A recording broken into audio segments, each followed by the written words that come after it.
Program magang adalah salah satu program kerelawanan yang tersedia di ruang belajar Akil. Umumnya, para relawan magang hadir dan bergiat di RBA secara luring.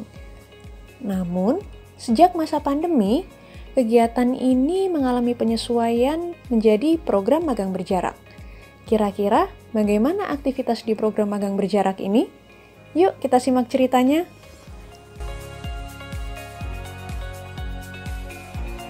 Untuk latar belakangnya, sebenarnya pelaksanaan program magang berjarak ini dikarenakan adanya kondisi pandemi. Artinya RBA menyesuaikan karena memang mahasiswa juga pada saat itu banyak yang pulang ke daerah asal, dan dalam satu kantor itu tidak boleh banyak mahasiswa gitu, tidak boleh banyak orang gitu. Akhirnya magang ini disesuaikan dengan dilaksanakan secara daring.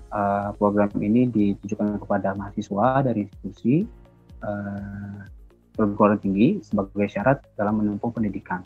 Jadi aktivitas ini juga tujuannya mahasiswa bisa meningkatkan kapasitas yang sesuai dengan minat belajarnya melalui aktivitas pembelajaran. Persiapannya, kita persiapan untuk materinya apa saja yang akan diberikan, gitu, kayak inisiasi, kemudian persiapan proyeknya nanti apa saja, penempatannya akan di mana, gitu. Lebih kepada persiapan aktivitas pembelajarannya. Mereka dibagi menjadi 3 aktivitas atau 3 pembelajaran.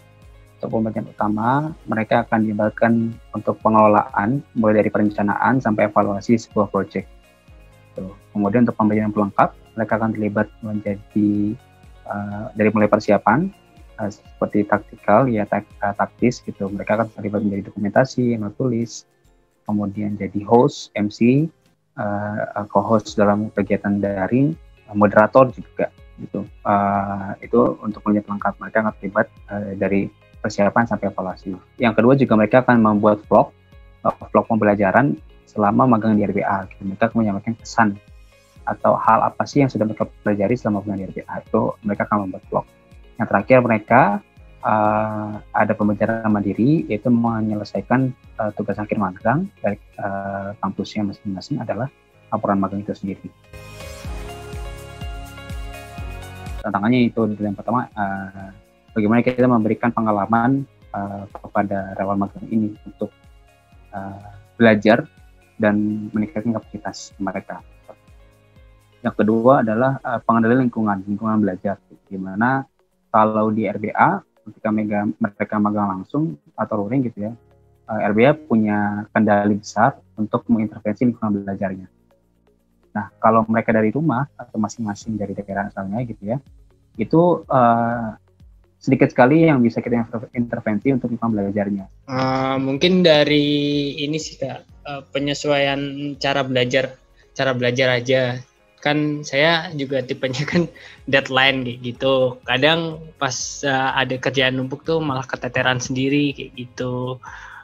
Kan kalau di RBA kan tugasnya nggak cuma satu, kayak fokus kan saya di bagian pustaka digital, tapi tugasnya kan nggak cuma pustaka digital, ada bagian-bagian yang lain. Jadi butuh penyesuaian dan pembagian waktu sih Kak. Yang pertama itu karena kegiatan magang ini dilakukan secara daring atau secara berjarak, akhirnya kita kan terbiasa menatap layar terus-menerus. Nah itu akhirnya berimbas pada fisik tubuh kita, seperti mata mudah lelah, kemudian terlalu lama dulu juga lelah gitu kan Mbak. Terus juga tantangan yang kedua itu cepat bosan, karena kita kan hanya di kamar, kemudian tidak bisa ngobrol secara langsung sama teman-teman magang lainnya. Akhirnya kesannya itu beda lah. Pembelajaran yang pertama mungkin dari kolaborasi ya, bagaimana aku sebagai aku sebagai PJ dari Subbidang Kerelawanan Strategis ini melakukan kolaborasi kepada kolaborator RBA dari kampus, universitas maupun dari sekolah-sekolah menengah atas seperti SMK misalkan. Itu yang aku pelajari, karena di sana ada pemetaan kebutuhan. Kita tahu dulu nih kebutuhan dari kampusnya gimana nih, mereka magangnya kapan.